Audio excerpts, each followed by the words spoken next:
اور ایک بڑی عجیب و غریب بات ہوئی کل، ابھی اس ایمبیسڈر نے کریڈنشلز نہیں دیے، تو لیگلی وہ ایمبیسڈر ڈیزگنیٹ ہیں، وہ آفیشلی ایمبیسڈر نہیں ہے، لیکن ان کی فارن آفس میں میٹنگ ہوئی امپورٹڈ فارن منسٹر سے۔ کال آن اس وقت ہوتا ہے جب آپ کریڈنشلز پیش کر کے فارملی ایمبیسڈر کا سٹیٹس آپ کو مل جاتا ہے، لیکن کیونکہ یہ امریکن سازش کے تحت آئے امپورٹڈ فارن منسٹر، اور فارن منسٹری نے اسی واسطے نہ کوئی تصویر ریلیز کی، وہ تصویر کوئی اور سورس سے آئی ہے، نہ انہوں نے کوئی پریس سٹیٹمنٹ دی کہ کال آن پہلی دفعہ آفیشیل کال آن تھی، کہ کیا اس میں ڈسکس ہوا، کیا بات چیت ہوئی، کیونکہ یہ کال آن انلیگل تھی۔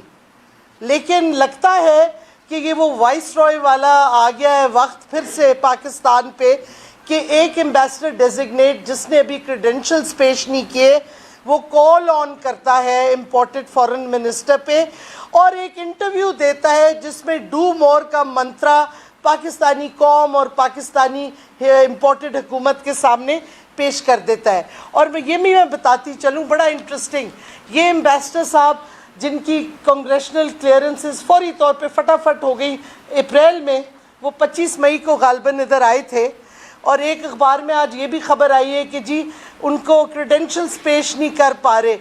بھائی ایک طریقہ کار ہوتا ہے، مہینہ 1.5 مہینے، کئی دفعہ 2-3 مہینے ایمبیسڈرز کو ویٹ کرنا ہوتا ہے کریڈنشل پیش کرنے کے لیے۔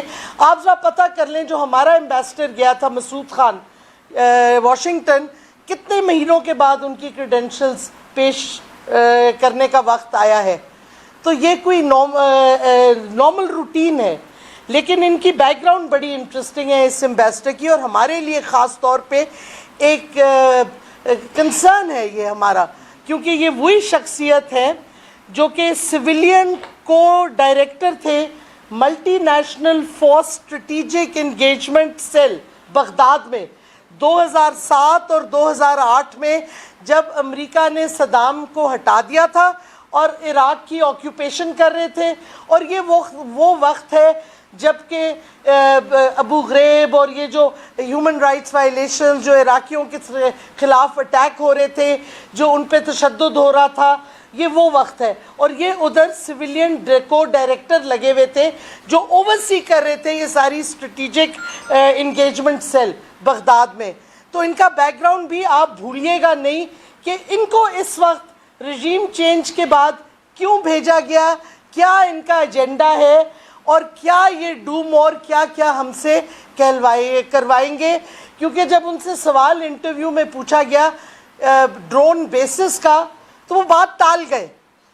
اگر بات ٹال گئے اور انہوں نے یہ نہیں کہا کہ نہیں ہم نہیں مانگ رہے بیسس، تو وہ صاف کہہ دیتے، لیکن انہوں نے یہ بھی نہیں کہا۔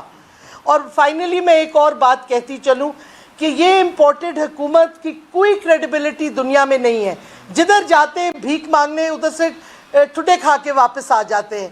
ترکی گئے خالی ہاتھ آ گئے، کنگڈم آف سعودی عربیہ گئے خالی ہاتھ آ گئے، چین جانا چاہ رہے تھے، چین نے کوئی ان کو انویٹیشن دینے سے انکار کر دیا یا ایکسیپٹ نہیں کیا کہ ابھی نہ ہی آئیں تو بہتر ہے۔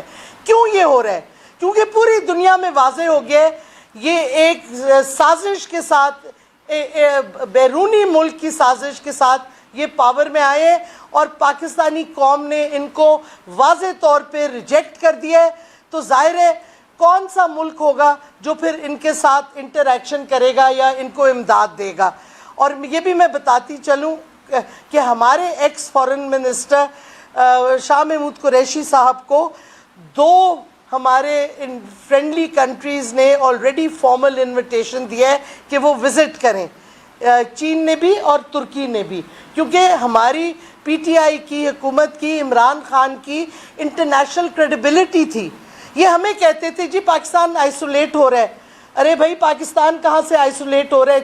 چائنا سے ہمارے تعلقات بڑھے، سینٹرل ایشین کنٹریز سے بڑھے، روس کے ساتھ ہمارے تعلقات بڑھ رہے تھے، اور کیا کہتے فارن منسٹرز، OIC کی فارن منسٹرز کی سمٹ ہوئی مارچ میں، اس سے پہلے دسمبر میں ہوئی۔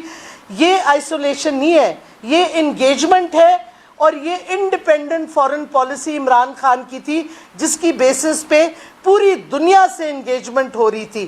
ٹنل ویژن نہیں تھا کہ واشنگٹن میں ہم جا کے اپنے گھٹنے ٹیکتے.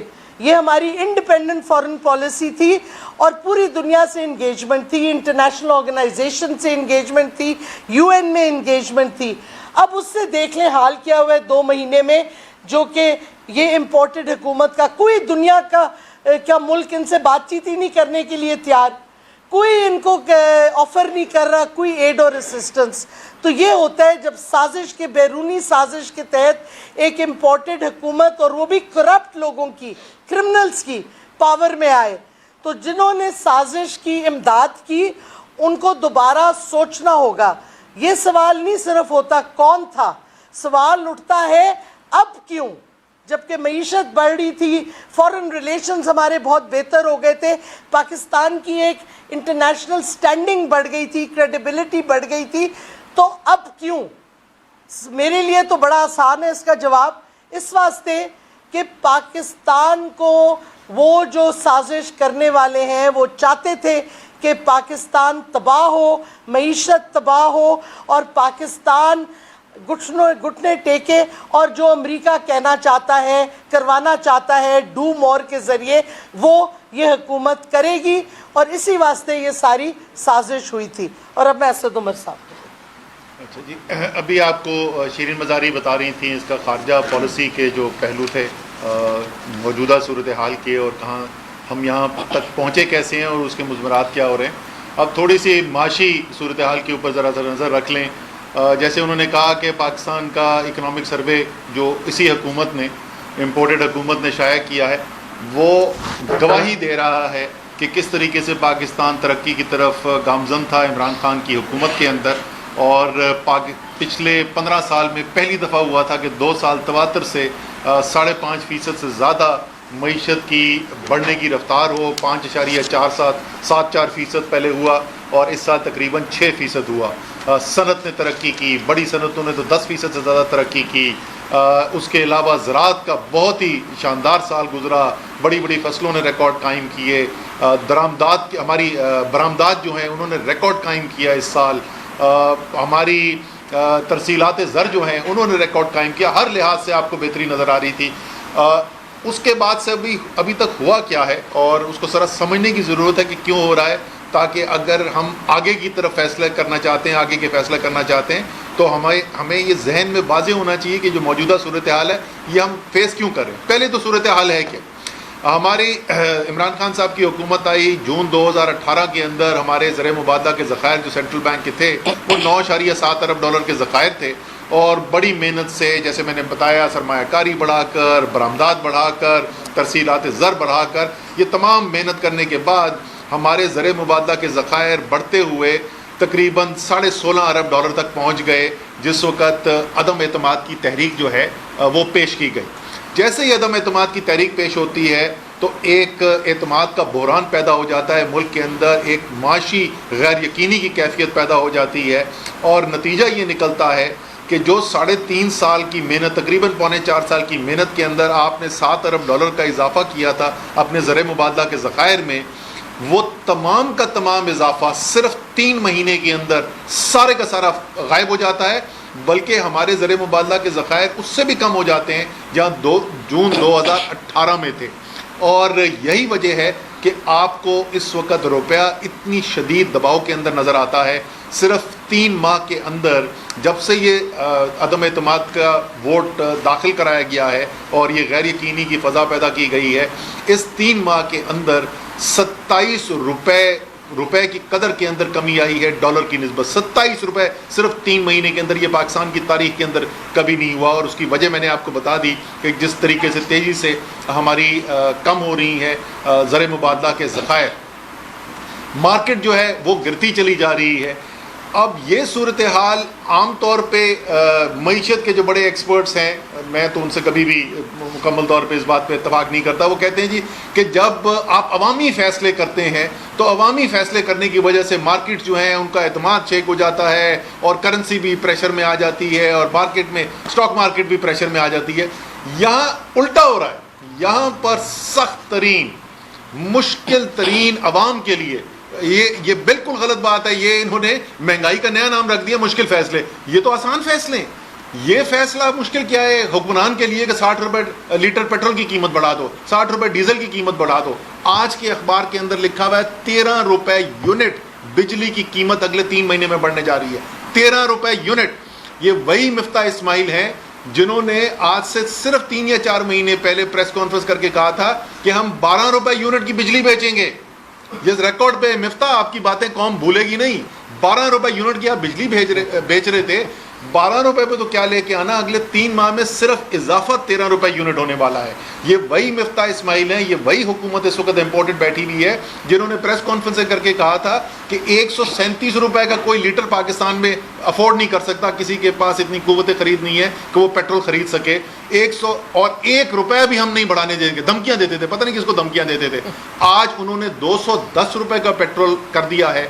اور جو چیمگوئیاں ابھی ہم سن رہے ہیں, جو انہوں نے بہانے بازی شروع کی ہوئی ہے, آپ نے خود ہی دیکھا ہے کہ عجیب و غریب صورتحال ہے کہ وزیر خزانہ بجٹ پیش کرتا ہے اور بجٹ پیش کر کے خود کہتا ہے کہ اس بجٹ سے IMF خوش نہیں ہے. یعنی کیا کرنے کی کوشش کر رہے ہیں؟ وہ بہانے بنا رہے ہیں, وہ زمین ہموار کر رہے ہیں کہ اور مزید عوام کے اوپر مہنگائی کا جو بوجھ ڈالنا ہے وہ اس کے لیے زمین ہموار کر رہے ہیں.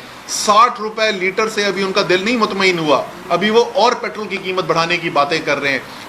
جس طریقے سے عوام کو مہنگائی کے تلے دبایا جا رہا ہے, جس طریقے سے معیشت کی جو رفتار تھی بڑھنے کی, اس کو بریکیں لگا کے, ہینڈ بریک لگا کے کھینچ دیا گیا ہے گاڑی کو. اور 6% سے جو معیشت بڑھ رہی تھی اس کی یہ صورتحال ہے کہ مئی کے مہینے میں سیمنٹ کی سیل جو ہیں وہ 16% اس کے اندر کمی آئی ہے.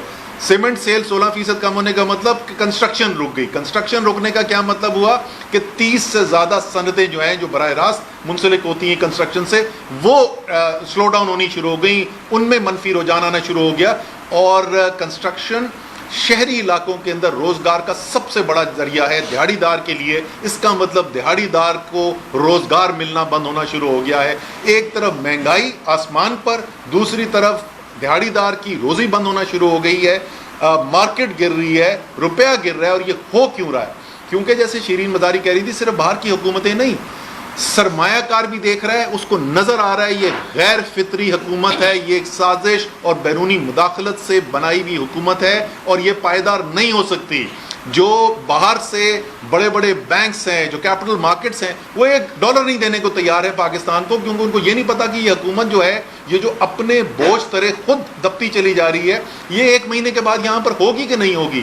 یہ غیر یقینی صورتحال جو ہے, یہ بالکل آپ سمجھ لیں اسی کا مترادف ہے جیسے آپ کسی انسان کو آہستہ آہستہ زہر پلا کر مار دیں. یہ زہر پلا کر پاکستان کی معیشت کو مارا جا رہا ہے اور اس کا تمام ملبہ جو ہے, تمام بوجھ جو ہے وہ پاکستان کی عوام کے اوپر ڈالا جا رہا ہے. اس لیے تمام جو فیصلہ ساز ہیں ان کو یہ سوچنا چاہیے کہ ساری قوم دیکھ رہی ہے اور یہ قوم کے اوپر جو قیمت, یہ بوجھ جو ڈالا جا رہا ہے, اس کی ذمہ داری کون قبول کرے گا؟ مسلم لیگ نون کی تو انہوں نے, ہمارے لیے تو سیاسی طور پہ بڑی اچھی بات ہے, مسلم لیگ نون ہماری سب سے بڑی حریف جماعت ہے, ان کی تو سیاست دفن ہو رہی ہے پچھلے 2 مہینے سے, جس طریقے سے وہ فیصلے کر رہے ہیں اور جس طریقے سے عوام کی زندگی مشکل کر رہے ہیں. لیکن یہ پاکستان کے لیے اچھا نہیں ہے, یہ پاکستان کے لیے اچھا نہیں ہے. اس لیے ہم اپنی سیاست کی وجہ سے نہیں, ہم یہ کہہ رہے ہیں پاکستان کا سوچتے ہوئے ابھی بھی وقت ہے, فوری طور پر فیصلہ کیا جائے, جلد از جلد الیکشن بلائے جائیں تاکہ پاکستان کے عوام اپنی پسند سے, اپنی مرضی سے جس کو بھی وہ چاہیں اس کو منتخب کر سکیں. اور وہ منتخب حکومت جو پاکستان کے عوام کے ووٹوں سے آئی ہو, حرام کے پیسے سے ضمیر خرید کے نہ بنائی گئی ہو, بیرونی مداخلت سے نہ بنائی گئی ہو, وہ پاکستان کی مستقبل کے فیصلے کریں. ورنہ پاکستان کے مسائل میں مزید اضافہ ہوتا چلا جائے گا.